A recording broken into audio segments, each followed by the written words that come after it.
Salut à tous, j'espère que vous allez bien. Aujourd'hui on se retrouve pour terminer cette peinture ensemble. On va parler du coup de tous les petits personnages que j'ai fait en essayant de garder le style de Édouard Léon Cortés qui fait quelque chose d'assez simple, sans vraiment de visage, des couleurs assez uniformes et tout ça, mais on va voir tout ça ensemble. Je trouve que faire des personnages comme ça de façon très simple, très minimisée en fait au niveau des couleurs, des formes, etc. c'est quelque chose de très important à savoir faire. La première raison pour savoir faire ça en fait c'est que tout simplement quand on apprend à faire des personnages, c'est souvent par là qu'on commence.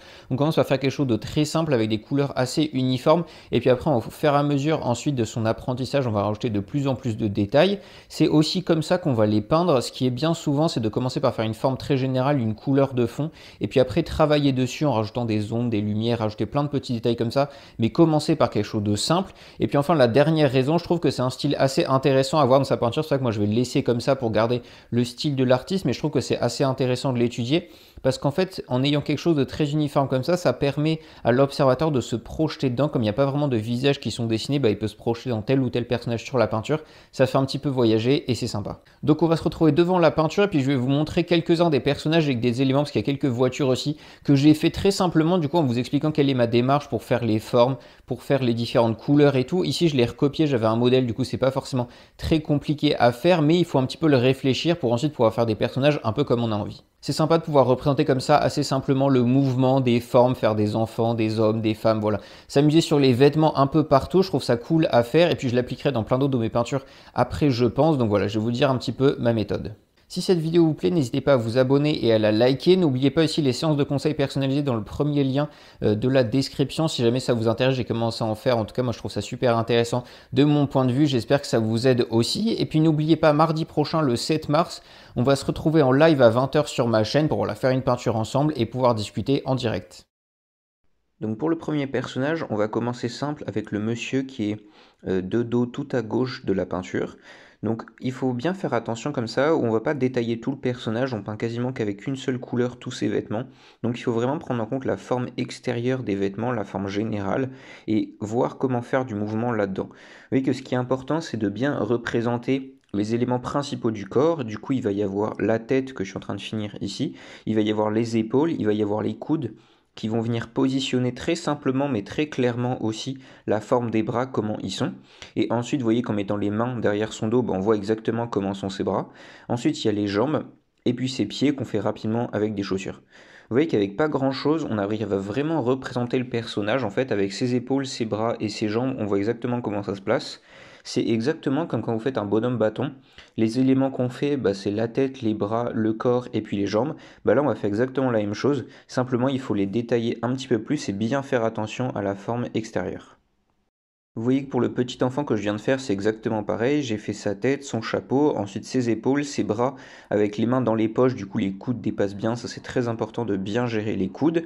Son petit Bermuda, et puis ses jambes. Là, j'ai fait un petit peu de clair et de foncé pour bien représenter la lumière qui vient de la gauche avec les vitres. Et puis après, pour la femme qui est à côté, c'est exactement pareil, avec les épaules, la tête, les bras et puis les jambes.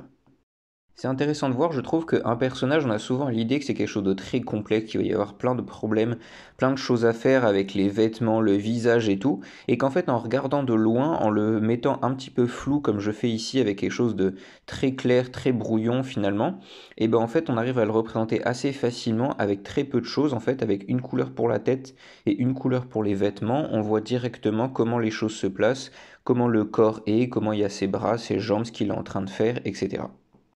Donc quand vous vous mettez à peindre des personnages, il ne faut pas forcément paniquer, il ne faut pas stresser, il faut juste y aller petit à petit, se poser les bonnes questions, avoir un modèle pour commencer, c'est pas mal pour voir comment les choses sont, et puis après vous pourrez les imaginer tout seul une fois que vous aurez un petit peu d'habitude.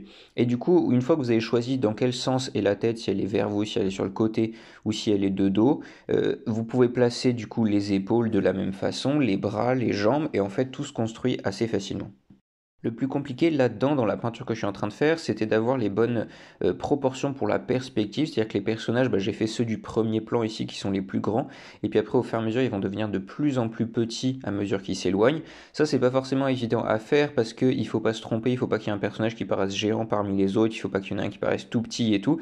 Donc voilà, ça, c'est pas facile à faire. En fait, le point de repère, c'est que là, l'observateur de la peinture, il va être aussi sur la route. C'est-à-dire que toutes les têtes vont être à peu près à la hauteur de celle de l'observateur, c'est-à-dire à la hauteur du point de fuite.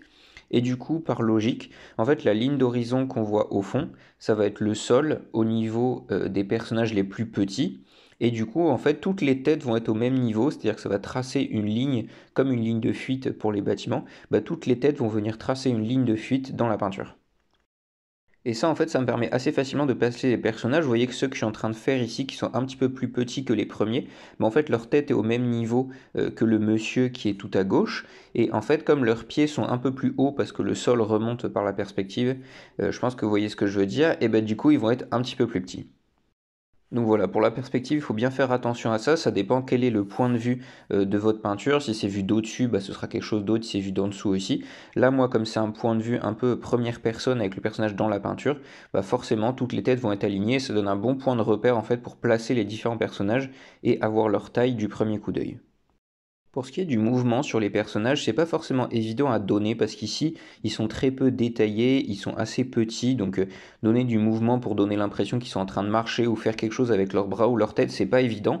Donc là, moi, je me suis vraiment concentré sur le fait de voir qu'ils sont en train de marcher, de bien le représenter, et puis après, leurs bras, je les ai laissés assez fixes, même si j'ai essayé de leur donner des positions différentes avec certains qui ont les mains dans les poches, d'autres qui ont les mains derrière le dos, juste sur le côté, etc.